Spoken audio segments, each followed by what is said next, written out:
of working for the rich and famous. Hope you're all well and having a good week. Week 3 of lockdown. I'm on bloody countdown, I am. 1 more week to go. It's harder when you've got a kid to entertain. You've got no soft play or swimming pool. That's my issue. Yeah.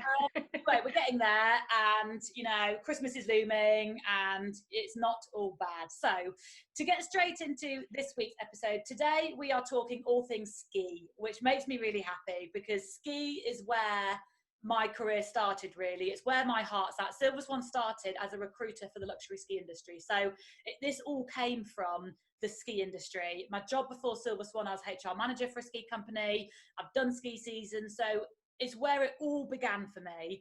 And we haven't talked much about the ski industry on the podcast yet. And ultimately, the ski industry has been obliterated in a matter of months. We had the issue with Brexit. We're going to go into that. And I'm going to be able to talk a little bit about what the season looks like from an employment point of view and what opportunities there are. Because unfortunately, because of Brexit, British people are now really limited with when and where they can work, which is just annoying. But also COVID. How the hell do you plan for a ski season when France is still on lockdown? So joining me today on the show, we've got Lisa, and Lisa's heart is also very much in the mountain.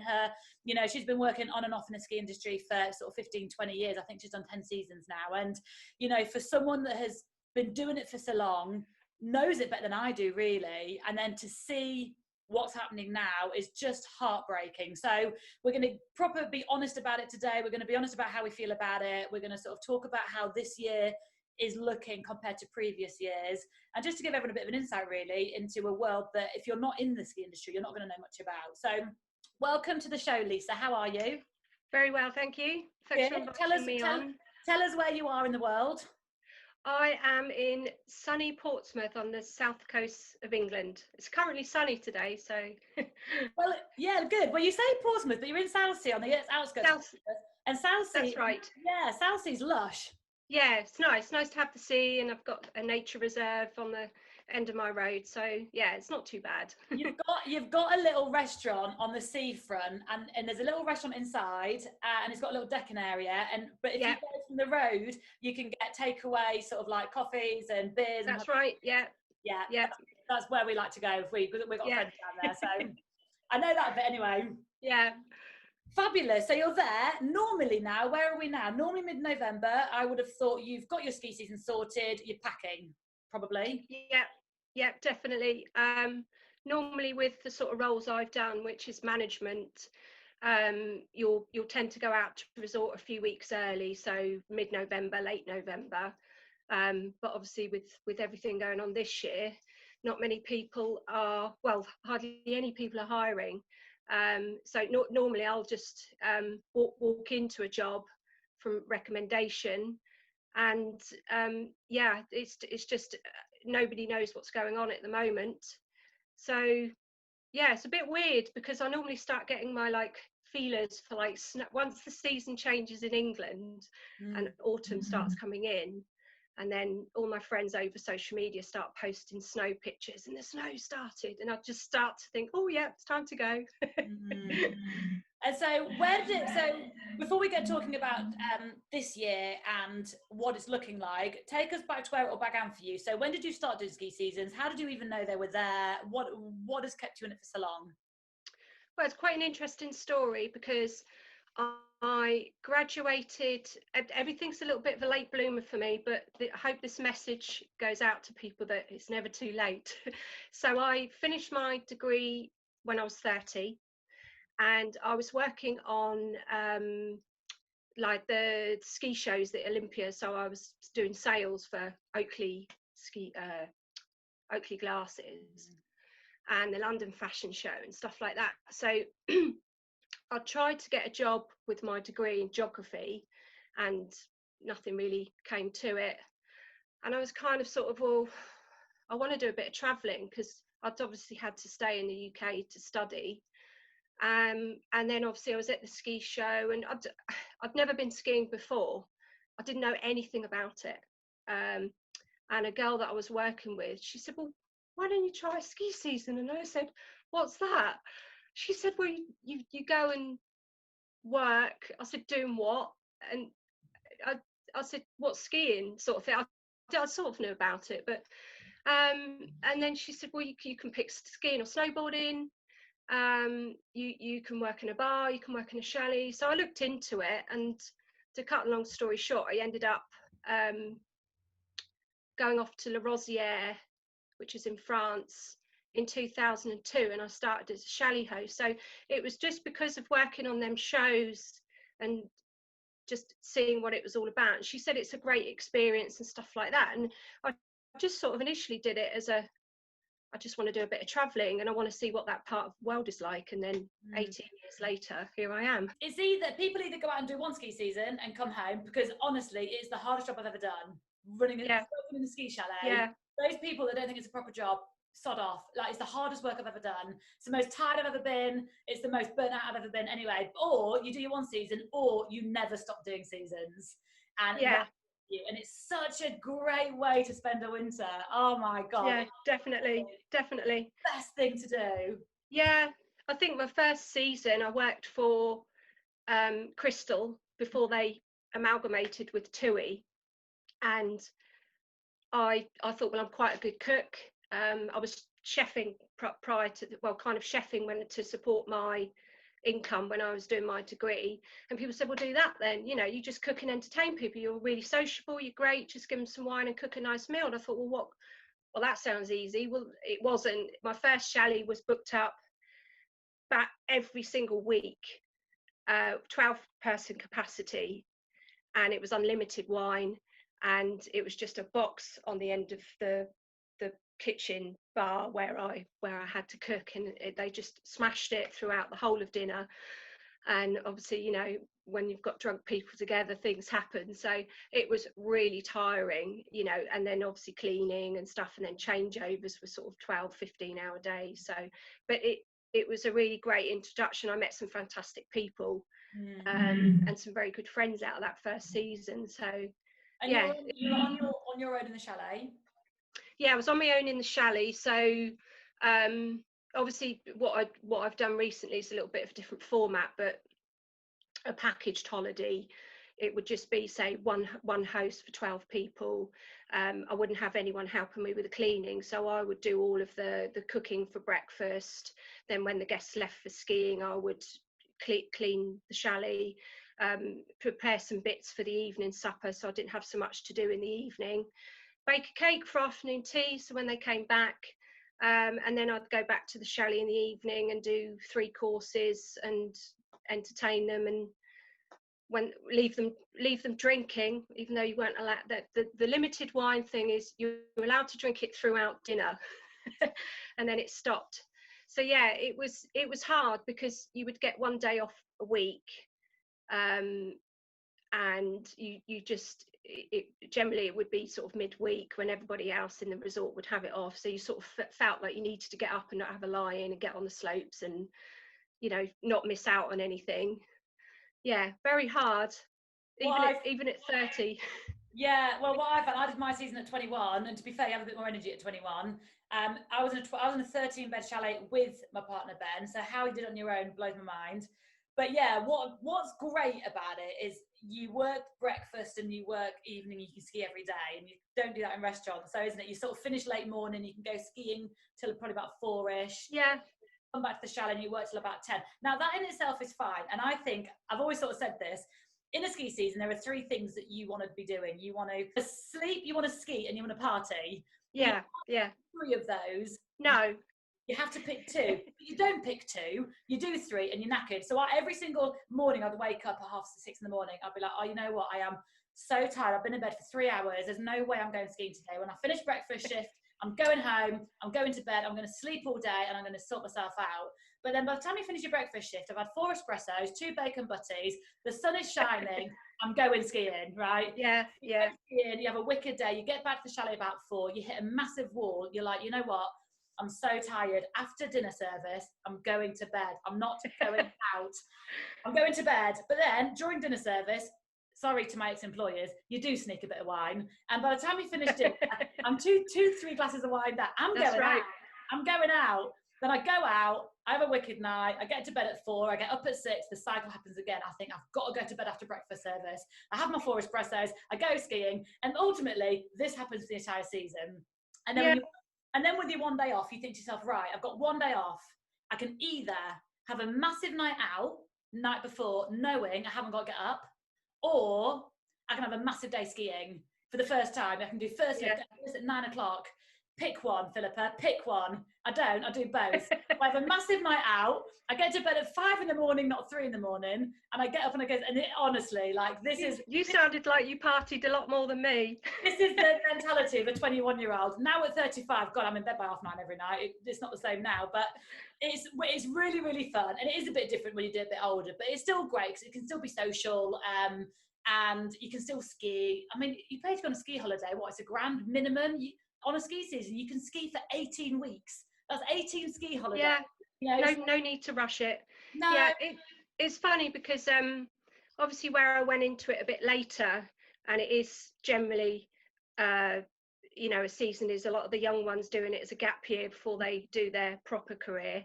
I used to, obviously, the party hard, play hard concept, and then you'd get the January blues, and everybody would crash where they'd not had much sleep, and then you get what's in the industry, a broken leg list. So by January, they've got this massive backlog of people that are waiting to go out and do a season because loads of people party too much and had accidents on the slopes because they're not looking after their health and they crash. I've seen it every year. It's it depends. It depends what you want out of it, really. I mean, I think my first few seasons, and especially in St Anton, which is one of the party ski capitals, were pretty lively. I love St Anton. Yeah, it's a great place. It's bloody dangerous though, because normally when you normally when you go into Après, you sort of do all your drinking and you just jump on a bus and you get a lift home, everything's great. But in St Anton, you have to ski down the mountain. So I've known some very serious accidents from that. Yeah, it's so bad. It's up the mountain. It's pitch black. You have been doing shots all day, and they expect you to ski down the mountain. And there's hundreds of recipe for disaster. Absolute recipe for disaster. Fun though. Yeah, definitely. So let's talk about your career then. So you start off at I can say it's the budget end of the ski industry, isn't it? So and it's where everybody should and could start. Why wouldn't you start there, especially if you're coming into it without a background in hospitality? So it just goes to show that you don't need to have loads of waitressing and chefing experience under your belt. If you go to the right level of company and you've got the right attitude and you're willing to be trained, you can go out there with no experience. Yeah, you can be trained to do the job if you go to so you've done your 10 seasons now. I know that we've been working together, Silver Swan and yourself, for years now, and you now run some of our most exclusive private chalets. So you really have done, like, worked your way up from the bottom to the very top. Yeah. So tell us a bit about the differences in your mind between the budget companies and like the luxury companies in terms of what guests can expect, or maybe even the type of guests that come. Well, the budget end, generally there's so many differences between it, and a private chalet can just offer so many different things because they end up getting more tailor-made to what the client wants. So the budget end will generally be what's like a package holiday, so what you'd expect for a package summer holiday. So they'll get their ski pass included, they'll get their meals included, they'll have an allocation of wine, so there's no deviations or any really extra special requests. They tend to roll them out and do lots of deals, so you'll get different types of clients, and then they're generally more just rolling. They're just rolling weeks, so you never get it'll be well, back then it's changed now because they do a lot of short breaks, but they'll roll from week to week, so you'll just have a load of guests in, it'll be full capacity, change over, next set of guests in. So it was really just formatted, and you were just providing set meals. Sometimes it would be a set menu that I would have to cook from. Then when I went to work for Ingham's, which I don't even think exists now, does it? I don't know. I did three years for Ingham's and then worked up to management. It was a little bit more flexible in the sense that the chalet host could design their own menus, but I'd have to check them, but they'd have to work towards certain meats, certain breads and all that sort of stuff. So there was more sort of control. It's all about budget. So we would work to quite a strict budget. But then sort of the higher you go, the more obviously the luxury element comes in, because you'll end up having more of a structured staffing household. So you tend to find in the budget chalets, if it goes up to say an 18 person, you might have a couple of hosts there. So one will be good at cooking, one will be good at cleaning. So it's great for couples to work in. The private ones, you'll tend to have the structure of you'll have a qualified chef, or you have some sort of caliber behind him. So a lot higher than the cooking that I did, which was sort of homely cooking. And then you would have like a house manager who would deal with sort of clients' requests. So, you know, dealing with their shopping errands, booking massages, maybe doing some shopping for them, and just it's kind of a concierge service. So, and you're more on hand, it's more of a 24-hour sort of thing. When it gets to sort of the luxury side, the clients can really dictate how they want their holiday to be. So if you find in budget ones that they'll have set times and there's all set restrictions. With luxury, if they want dinner at 9 o'clock, they can have it. If they want breakfast at midday, they can have it. There's no really set times, so you're essentially just there at their disposal. But obviously there's a lot more rewards with it, in terms of salaries, in terms of the level of service. You know, I enjoy service and giving it to clients. So yeah, I mean, obviously I've worked with private employers and also luxury companies. So you'll find even with just luxury companies, they'll still do an element of the package deal in terms that they can arrange the passes and the ski school, but they're offer added extras like a masseuse can come to the chalet. You know, they can do heli skiing. Sky's the limit, you know, if you've got the money. So yeah, it's completely different ends of it. And obviously as I've worked up, I've kind of moved into, how do I say it, I've kind of progressed into sort of being more tolerant of people's requests. Because they do get quite crazy, and because they, you know, people with a lot of money are used to getting what they want, you know. But I've found that most of them are very nice. They're very appreciative. You know, you get rewarded with excellent tips and things like that. So it depends what you would want. If you want more structure and you just want to know what you're working, the hours, then it's great to do the budget end. But if you want, and obviously if you've got the experience to do it, you want more reward out of the luxury element, then I mean, I've found it incredibly rewarding.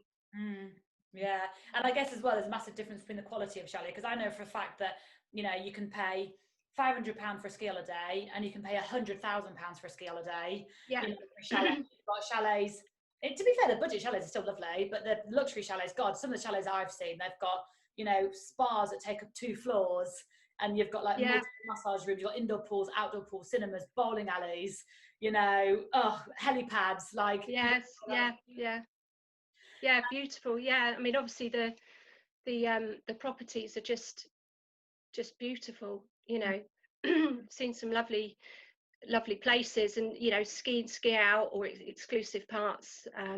You know, so yeah, I've generally worked in what they call the premier ski resorts, so where they attract that sort of clientele. So even when I was, apart from Le Rosière, all of my ski seasons have been in premier ski resorts. So Courchevel, well known for the rich and famous.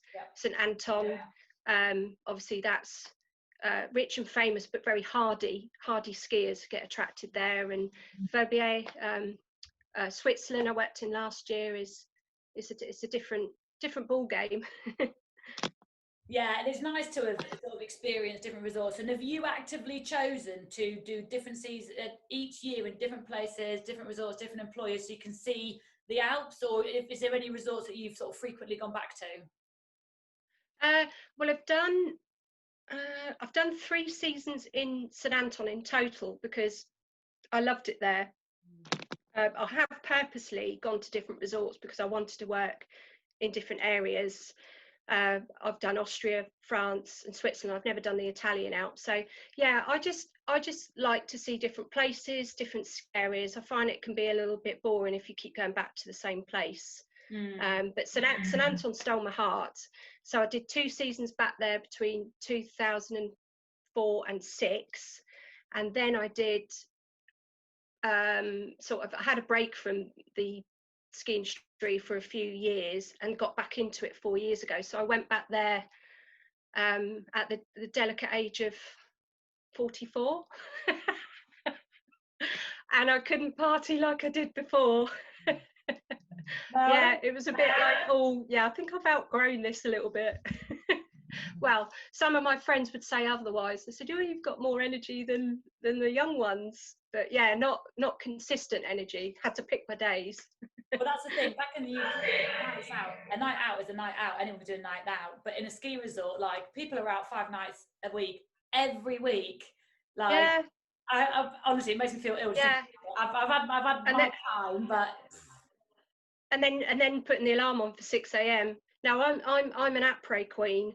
That was where I would have that, and then I would make sure I'd be in bed by 9 or 10 o'clock, not out clubbing till 3 or 4. No, I was exactly the same, and even to this day, I've adopted the après principles in the UK. So my favourite Saturday is get on the summer, get on the rosé at 3. Have your dinner and get to bed by 9. None of this going out at 11 business. Like, I'm not interested. Get me in a pub beer garden on an afternoon. That's all. That's definitely. Definitely. Yeah, I agree. So normally then, so let's bring us to today and sort of like what things are looking like. So normally, and I can speak from experience as well, obviously doing recruitment. Recruitment happens a bit over the summer, but not loads. But September, October, November is just a flurry of activity with recruitment. Our phone at Silver Swan Recruitment is going nuts. Everyone is desperate for staff. There's like recruitment, like we're filling so many roles on a weekly, monthly basis. And it's just mad. And we send hundreds of people out every ski season. And you probably have your pick of jobs. So what have you found this year? Do you have a job lined up for the winter? No, I haven't. Normally I will not take a job at the beginning of when the recruitment starts. I will kind of sort of see what the market's doing and get a feeler for it and stuff. But normally in recent years, I've ended up, apart from the contracts I've had with you guys, is I'll approach people as well. So some of my jobs over the years is because I've sent a prospective email. So I've searched on the internet and looked for private companies, or I thought, oh, they look quite nice, and then that's how I got the job in Morzine with Freedom Ski. So yeah, normally, so I ended up having a lot of interviews back around August time this year. So again, I sent prospective emails out. I've been put forward for a job with yourselves recently. But a lot of the companies that I looked for weren't really, I felt like I was kind of going back a bit because I've looked for sort of chalet companies again. I've personally sort of wanted to stay in the private sector. It's just what I prefer now. I don't want to be working as part of a chalet company with several chalets and they're churning out training programs and stuff like that. I feel like it's a bit sort of like sucking an egg now. But obviously back in the summer, I think probably around June, I was still, I don't know if this sort of resonates with everyone else, but I was kind of still feeling quite optimistic back then about the forthcoming season. So I got back from Switzerland around the end of March, the day before England locked down. So we were released out of our contract a week early. And I kind of thought, well, I was supposed to go back and work at the same chalet for a couple of months and do a summer contract there in lovely Switzerland. So that all fell through. So I got over kind of that upheaval and I thought, right, okay, well, this is time, good, let's look at the positives. I've got time with family, catch up with some old friends, you know, and I kind of sort of, yeah, back in June, I thought, wow, okay, right, so there's going to be jobs coming in. But then as things have progressed with the pandemic and the industry, and all the ripples that's affected, it kind of dawned. And then obviously I had all the interviews in August, and they were really positive. Some of them were French companies because of the Brexit thing, which we'll talk about. And then one by one, they kept coming back saying, we can't promise it. We can't do this. We can only offer you a 0 contract hour.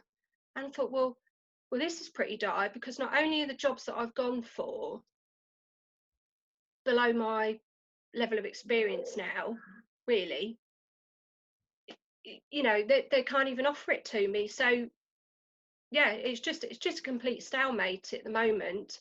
And I think I sort of got into the point where I was kind of looking, and I was checking your site, and I was, you know, looking at, you know, I belong to quite a lot of job groups on Facebook, and a lot of people, restaurants and bits and bobs, put jobs on there. But they, you know, and a lot of people sort of, oh, hi. And I remember putting something on there. So I put my professional photo on this Facebook group, and I'd done a kind of professional little piece. I said, please get, and I had a really great response from like loads of chalet companies saying, we've never seen anything so professional on a Facebook group before. Please inbox us. But I understand why they can't offer anything solid, because everything's so up in the air. So I kind of had to, for my own mental health, I just had to stop and stop searching, because it felt really futile. So I picked up some temporary work here in my hometown, and I also do sort of self-employed marketing. So I've kind of had to just sort of focus away from keep looking for jobs and feeling completely disheartened, and then just think, well, just maybe something will happen and come. But we're now, you know, what we're now middle of November, and it's so close to the nail now. That it's really odd. I can completely echo what you're saying and the experience we're having at Silver Swan. So I've been recruiting for the ski industry now for 7-8 years or something through Silver Swan, and so it's very cyclical, the ski recruitment for us, where we have like months where it's guaranteed high activity, obviously months where it's quieter. So nothing has happened, nothing's starting. We're talking to ski companies all the time, and it's because they don't know what to do yet. They don't know what kind of season they can have. They don't know what kind of staff they can have in their chalet. They don't know what level of contact they're going to be able to offer their guests. They're still really undecided as to how to operate. How scary if you were to own a ski company mid-November to not know. Somebody's got guests arriving in the month, like meant to have. And you know, a lot of like Francis did a very strict lockdown, much stricter than we're in here. They're in lockdown. People aren't going to work or anything, so they're going to be released from lockdown early December. Now, obviously, in theory, on paper, yes, that's in time for the ski season, but most ski companies spend the month of November preparing. This is when chalets gets opened, all your maintenance work is done, because obviously over the summer things break. All the deliveries happen. Like people, you know, you have thousands of, I don't know, chocolate bars delivered and thousands of bottles of wine delivered, like Christmas puddings. You've got lorries of logs to be delivered for your fires. So a lot of work needs to be done. Your teams are brought out in November. You've got 2-week training courses happening in November. Like November is the month, like mid-November to mid-November is the month that the people need to prepare for the ski season. And then when obviously guests arrive, Christmas week or week before Christmas, everything's good to go. Now, the looks of it, the way the lockdown's going to be released is, you know, the travel restrictions might be lifted in time for mid-December, but no one's ready because nothing's been done. So how are they meant to prepare? So, and from a recruitment point of view, do they recruit their team knowing that all the guests might cancel their ski holidays that have booked, which you don't want to do? Or it's just impossible for them to plan. And I think up till now, the line from ski companies has been, we're just going to wait and see. Now, that's all well and good. They have got to wait and see. So, but I just feel sorry for them because they're not going to have a lot of time to prepare. I think over the first 2 weeks of December, they'll be recruitment. There'll be quite a big recruitment drive. There'll be companies. I don't think companies are going to recruit normal size teams. I think the companies are going to recruit skeletal teams, core teams. Management, I think, will be there, luckily for you. So skeletal teams, a few people to come out and at least get things prepared with a plan. Yeah. Season starts come the new year. They will bring support members of staff in as and when people come. The issue we've got with travel restrictions is if an English person is going to have to, even if they can go to France and not quarantine, which I can't see happening, and have a ski holiday, but they have to quarantine when they come home for 2 weeks, that will stop people going on a ski holiday. So it'll all depend on whether people can travel. It will all depend on whether France will make people quarantine. It will all depend on whether people have quarantine when they go back home. So all that aside, then aside on top of all of that, you know, what kind of service are people going to be able to offer? Like, is a host going to be able to serve dinner? Is a guest going to want a chef there? So it's just impossible. I personally, if it was me with a company, I'd just press pause for the season and I'd just take pause off next winter. But but you know, and also a ski company, you have 5 months to make your revenue for the entire year. You know, so this is it for their year. Like these, you know, they don't often operate in the summer, so it's super difficult for the people that own the ski companies because they're trying to stop guests from cancelling, which is impossible, and trying to decide how to move forward. But then obviously from a point of view, you're sat here, this is the strangest thing for you because you know your job, you're packing normally, like, so you're waiting. And you're probably waiting because obviously the ideal situation for you is to go out and do a ski season, so you don't want to turn around and accept a job in the UK. You want to be available to go out should you be able to go out, so you're in limbo. That's right. I mean, I even obviously I've chewed the fat with it and looked at different angles and stuff, and I even sort of considered I mean 100% there's not going to be many full seasonal contracts going ahead because it would be financial suicide for the companies. Why would they from an employer's perspective? So I thought, well, what about if I just go out there and then I can just take the work as and when? But the problem with ski resorts is accommodation is generally really hard to come by, and 2, extortionate. And normally people secure, if you're taking a job where the employer doesn't arrange your flight and your ski pass and your accommodation, then normally you would have been doing that in the summer to secure it now. So it would be a massive risk. Well, I'd have to find somewhere to live. It'd be a massive risk for me to go out there and think, well, maybe I'll just pick up work. So, and also there's probably going to be the likelihood with Brexit coming in and the change in freedom of movement for season workers from the 1st of January, they're probably going to hire locally. So it's absolute suicide for Brit seasonaires. So I've had all of this churning in my head, not knowing what to do, and time's just ticking away. So it's a really odd time. I spoke to a previous employer a few weeks ago. I put a few updates on LinkedIn, just saying I'm still looking for work, I'm open to opportunities, quite flexible. And he came back to me with a big email and he said, you know, I've reduced my staff from 34 to 8. We've got skeleton staff. We've got a handful of bookings across all of our chalets. He's got chalets in Courchevel and St Anton. He said, I would take you back on at the drop of a hat, Lisa. He said, but I can't offer a seasonal contract. So they don't know how to even write the contracts in this situation, you know, because they've got the impending COVID crisis, but then from the 1st of January, they've got the Brexit thing. So how do you write a contract from a business perspective when you've got this all going on? It's impossible. So, but it just obviously leaves people like me thinking, well, what do you do to survive it? You know, so And just to explain then about the Brexit. So, if anyone's listening here that voted leave, sorry, but stop listening, because What a mess it's created. So basically, what's happening from a Brexit point of view, obviously Brexit got voted a while ago.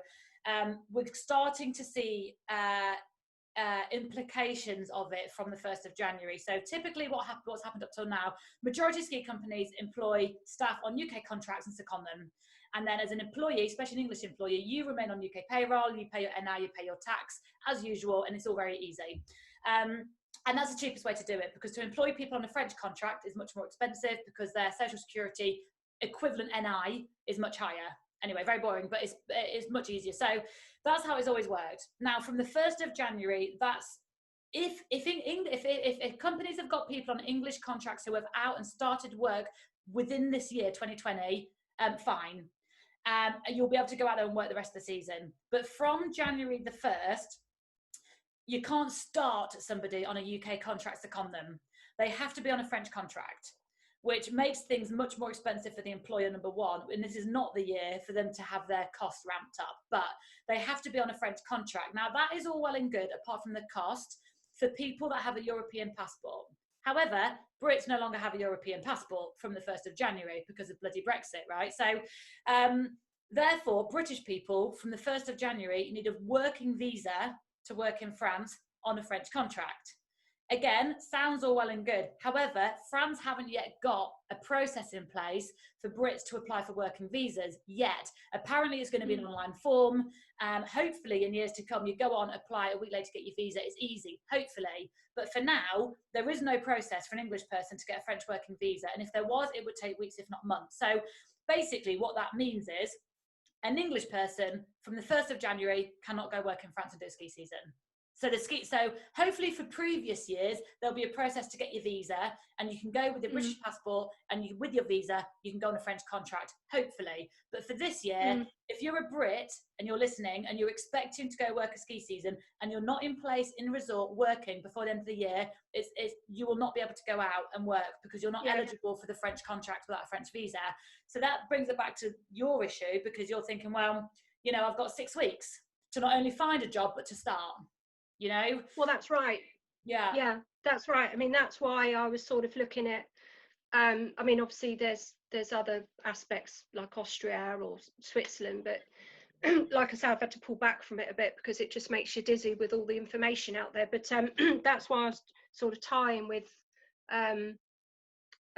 thinking about going out there before the end of December, because under the transition process between France and the UK government, as long as you go out and you can prove that you're there, even if you don't have a job, it gives you can start the process and more likely to get the French contract and stuff. So it's just a really odd situation, and a lot of people are trying to get out there, but obviously with the lockdowns, it's even making that difficult. I personally think, obviously, whilst we've been saying it's all very bleak and depressing, all the rest, I do think in the next 4 weeks, ideally you want to be out there by mid-December, really. And I think if you haven't got anything lined up by mid-December, I think you should probably think about something else to do for the season. But that's still 4 weeks away, I'd say, just over 4 weeks. And I do think the minute France is out of lockdown, which is in a couple of weeks, and England's a bit more, it won't really affect sort of England, because I think England will be out of lockdown as well. I do think ski companies will be moving forward with some recruitment, and luckily for you, you've got bags of experience, you're going to be prioritised. If I was doing my first ski season, it's probably very unlikely you'll be taken out, because if the employer is looking at all the CVs in front of them, they're going to go with the ones that have got tons of experience because it's easier. I am hopeful for you. I still think there will be opportunities for you before the season starts.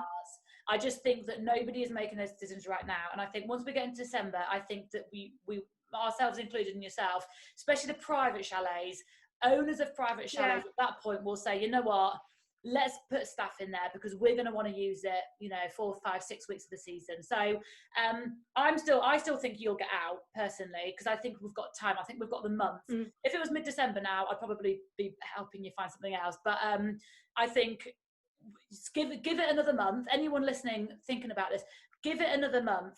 And I think at the end of November, I think you'll start to see a bit of movement in the market. It'll be nowhere near the pace of what we're used to.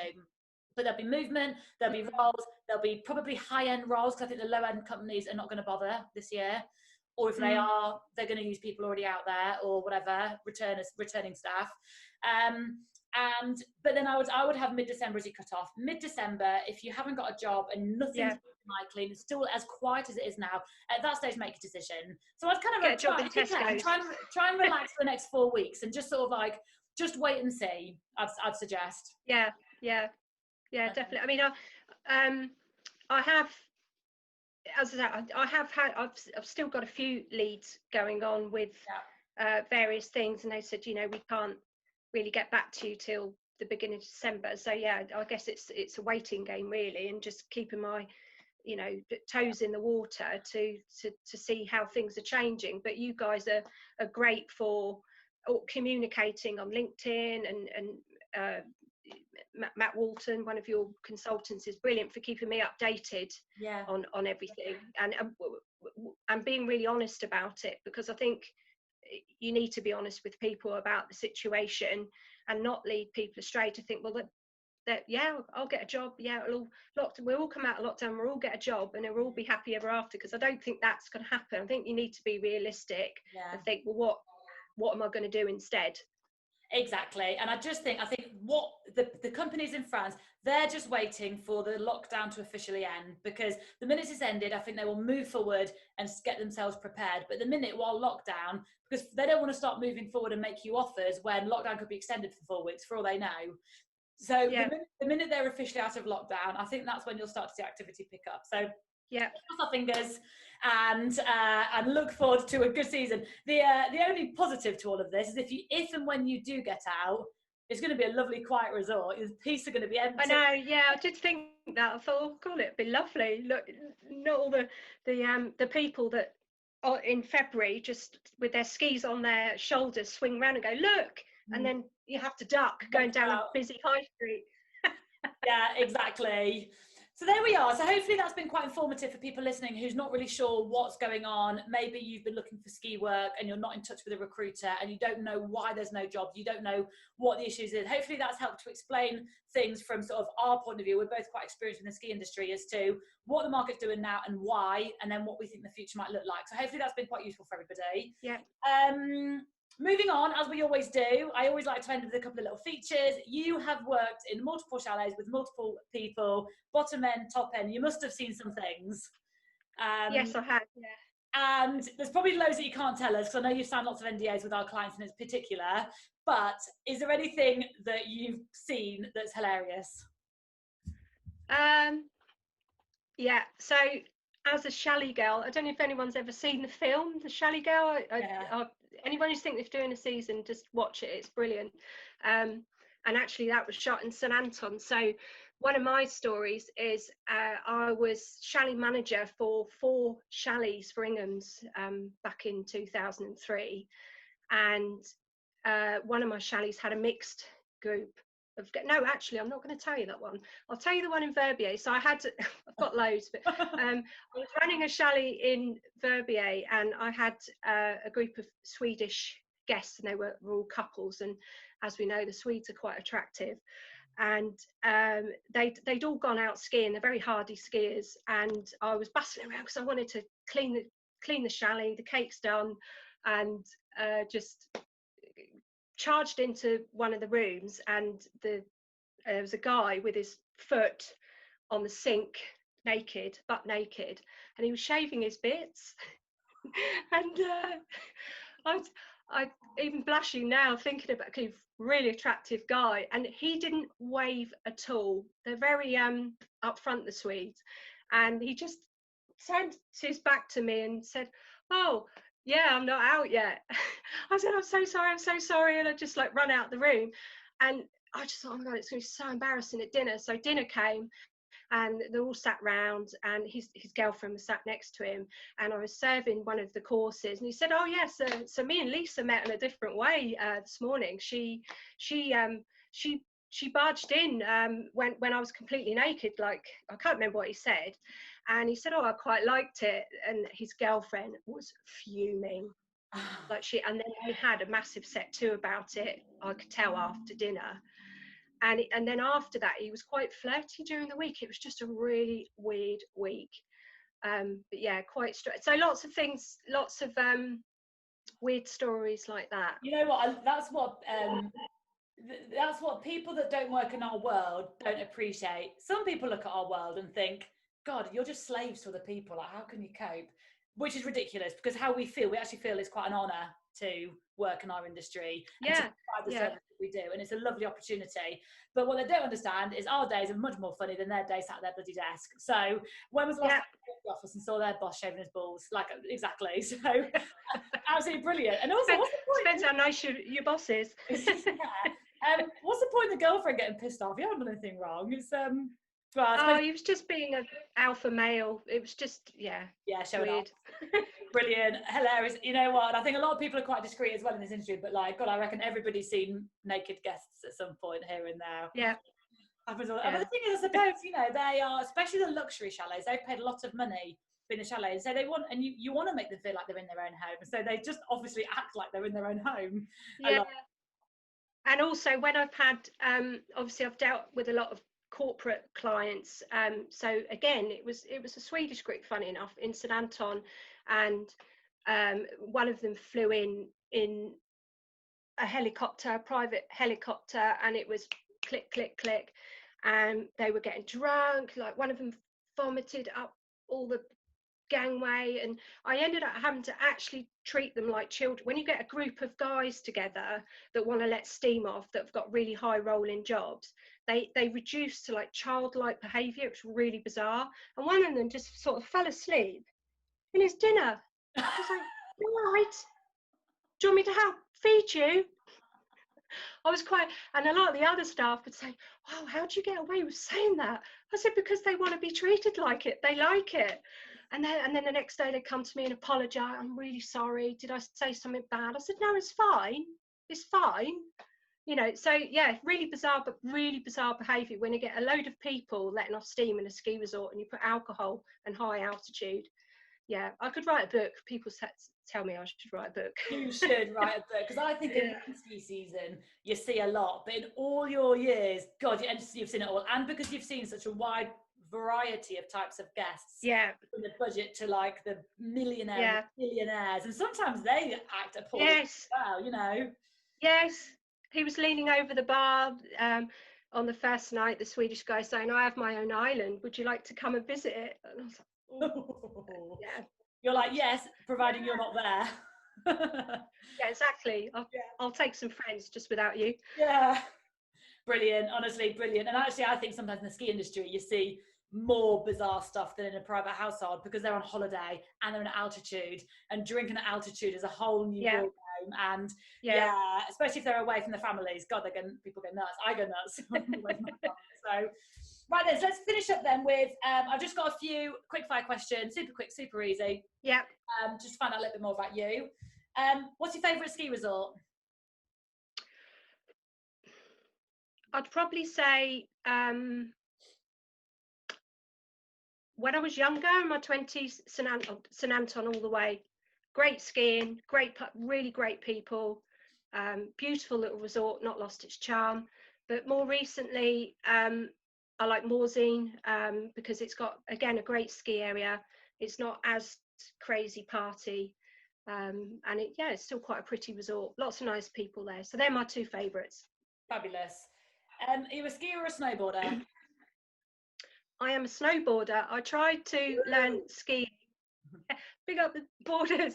I tried to learn skiing about 4 years ago, but I twisted my knee and I just couldn't get the hang of it. So I've carried on doing it. So yeah, that's when I first started skiing, because I was like you, when I went out to my ski season, I had never really skied before, and I think I skied for like a couple of days, and then a load of the girls said, oh, look, we're going to go on and have a snowboard lesson if you want to join us. And I just wanted to like fit in and make some friends, so I went with them. And I've snowboarded ever since. And back then, God, how many years are we talking now? Probably 15 years or something. It was, everybody snowboarded. It was like the cool thing to do, and like all of my friends snowboarded. Now no one snowboards. I'm like the only person. No, skiing's come back, hasn't it? It's like really trendy. all my friends and my family, I don't think, everyone that I go skiing with, there's not one person that snowboards, I don't think. So I'm the only snowboarder, which is really annoying because you sort of do different routes, different lines and stuff, don't you? I'd like to be able to do both. Maybe I'll give it another go again one day. When you work in a chalet, do you prefer the live-in or the live-out positions? Definitely live out, because you never really feel like you've left your job. You've got guests tapping on your door, so you can never switch off. I mean, I've lived in shared accommodation that, you know, were a little bit undesirable, right up to having my own apartment. So yeah, definitely live out for me. I mean, obviously, if the job is right, you know, factors like money, transparency with contracts, then yeah, give it a go with live in. But bear in mind that you never feel like you've really left the job. And obviously, if you haven't got a place to cook, ski resorts are very expensive to eat out, and supermarkets and things. So you've got to sort of factor in things like that, how you're going to feed yourself. I mean, obviously you can feed yourself through the chalet budget, but factors like that, I think as I've got older, I like to have my own time away and be able to cook and have my own leisure time, and then I feel more refreshed when I go back. Yeah, I think it's important as well. I think the only benefit to some people living in is often the quality of accommodation living in is as luxurious as the chalet itself, and often the rental apartments can be absolutely disgusting. So sometimes a little bit 70s retro. Yeah, exactly. But then you still got, when you come, you got to creep around and sneak in. And yeah, I agree with you. Do you prefer working alone or in a team? In a team, I think. The teams I've had is trying to hoard a load of crazy 21-year-old girls. There's a lot of stories there. It could be quite frustrating, but I think from the last 2 years, last year I worked with a chef, so it was just us, and it was quite isolating actually, because the one positive of working for a chalet company, you've got that go-to family, so you've got lots of people to socialize with, and you know, so I think I prefer working in a team, but it's got to be of a good caliber for me now, rather than just dealing with people that are out there to just get drunk all the time. And when you get to the level of luxury, you treat it like a proper job. So you get your priorities right. The job comes first, everything else comes second.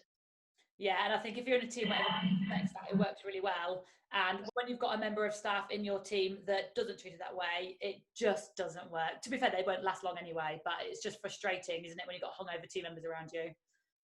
Yeah, very. Yeah. I mean, obviously, I'm not saying all young people are like that, and I think when you get into the private industry, the reason why they're going into properties like that is because they're taking their job seriously anyway.